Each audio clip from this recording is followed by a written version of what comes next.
ปิวหงลงจอมลอยอีกเนื้อเงาลายมันคืมนั้นเกิดออกเจอแฟนเขามีต่างน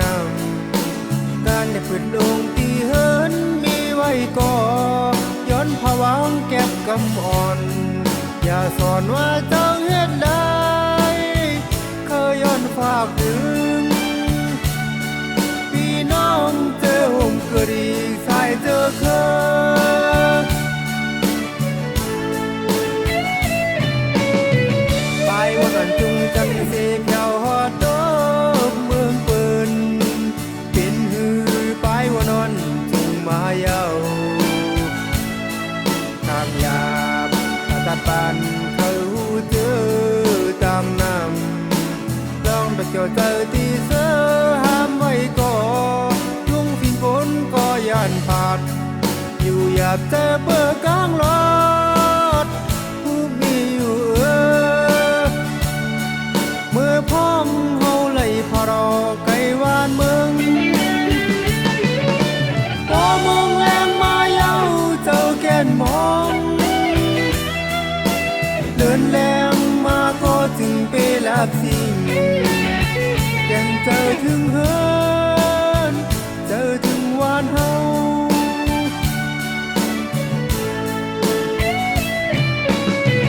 วันในกำหึงตีไล่วายปอคืนเมื่ออยู่โจกายังตึกไปปอกขึ้นในส่งข่าวถึงเตือนพี่น้องคนต่างหลังปันก็ฝากถึงข้อความใดในแทงก็เลยยินเฮาเจออุ่นอยู่สายเย็นเจ้าต่างเสงย้อนสู่ส่งถึงพี่น้องเจอห่มกระดีสายเลือดใด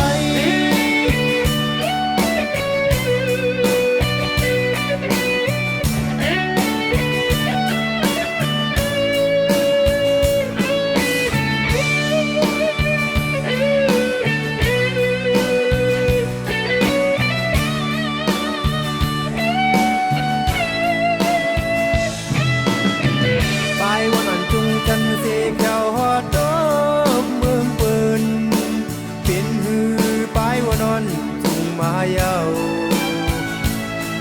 ตามยาบตัดปานเขาเจอตามน้ำลองไปเกี่ยวเจอที่เสือห้ามไว้ก่อทุ่งสิ้นฝนก็ย่านผาดอยู่หยาบเจอเปิดกลางรถผู้มีอยู่เมื่อพ้องเฮาไหลพอรอไกลวานเมือง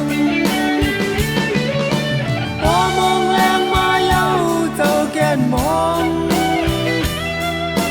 เดินแรงมาก็จึงไปลับสิ่งยังเจอถึงเฮินเจอถึงวานเฮา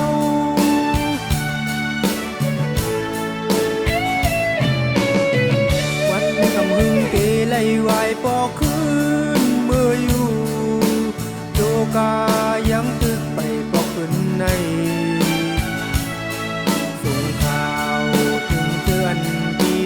ค